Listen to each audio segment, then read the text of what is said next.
Петя Богданова отново ни е на гости в предаването Калчомания, този път в малко по-различна обстановка, но причината да ни гостуваш е, че отново има новини, свързани с твоята кариера, която, разбира се, включва участие в много футболни предавания, но преди всичко искам да те попитам как си.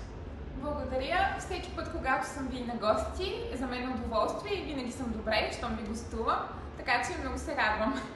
Добре, разкажи ни сега малко повече за твоите приключения в Германия, защото освен ангажиментите ти в Италия, доколкото разбрах, участва и в някаква продукция в Германия. Да, точно така. Бях на снимки в Франкфурт на един филм, който се казва Blind Spot и ще излезе съвсем наскоро. Там имах съвсем малка роля на модел в нощен клуб, но все пак се радвам, че дори минимална роля е нещо ново за мен и беше много интересно да снимам нещо в Германия, напълно различно от Италия и така. На какъв език? Ами не, всъщност аз нямах реплики, главно беше повече самото лице и танци, така че аз лично нямах реплики във филма, но с режисьорите, с актьорите всички говориха на немски и специално заради мен на английски, за което много съм им благодарна.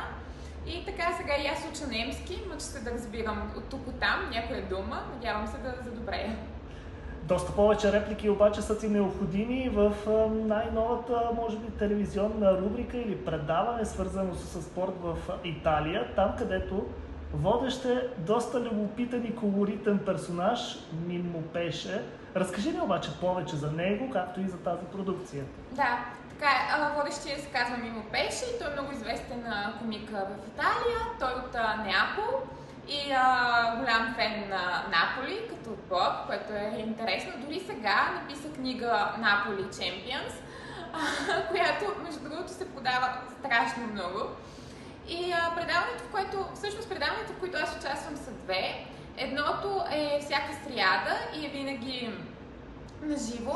В него се обаждат хора, които искат да коментират футболни предавания и футбола, но по много забавен начин.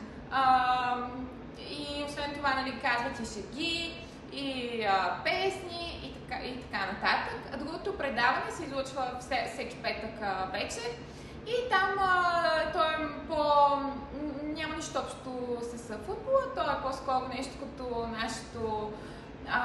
като нашите вечерни шоута, забавно, за новини и така нататък. Аз там дори казвам прогнозите на времето на български и така.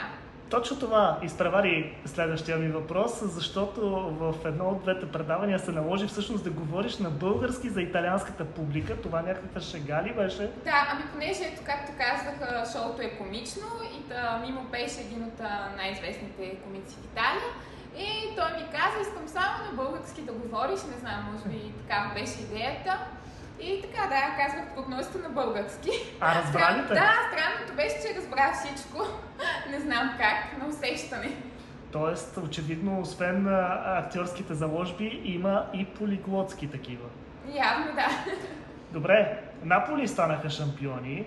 Ти каза, че той е голям фен на Наполи.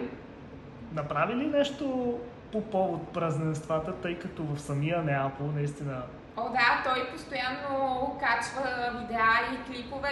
Лично той беше отишъл до Наполи за самото празненство и по улиците наистина е невиждана еуфория, всичко е в светло-синьо. И да, щом написа дори цяла книга за това, за този футболен отбор. Казва се Наполи Champions, така че ако някой иска да си я закупи, също е възможно и в България, нищо че е на италиански, но с сегашните технологии може да си преведе. Защо не и с твоя помощ? Може, да, знае ли човек. Добре, ти била ли си в Неапол? Никога не съм била, но може би е време да отида. Кой знае, определено градът си заслужава, казвам го от личен опит, тъй като пък аз имах възможността за първи път да се докосна до този наистина вълшебен град на контрастите, но още малко да поговорим за този персонаж, защото той действително е много колоритен. Това псевдоним ли е всъщност или истинското му име? Не, истинското му име си е наистина Доменико Мимо. И да, е много интересно, че винаги в предаването, понеже се обаждат хора на живо или пишат съобщения, и винаги има много обаждания и много хора, които наистина му се радват от цялото си сърце и душа и наистина са много големи фенове. Най-странният въпрос, който получихте от тези зрители? Лично на мен също към мен имат много въпроси. Например, точно миналата сряда ме питаха дали мога да готвя карбонара. И отговорът е? Аз казах, както всички жени от Източна Европа, можем да правим всичко, готвим, чистим, мога да правя и карбонара. Ами, това ми се струва едно добро предизвикателство и към теб самата, и живот и здраве от новия сезон, защо пък не и в студиото на Каучомания да ни покажеш. Да, може да имаме и готварска част, какво се хранят спортистите.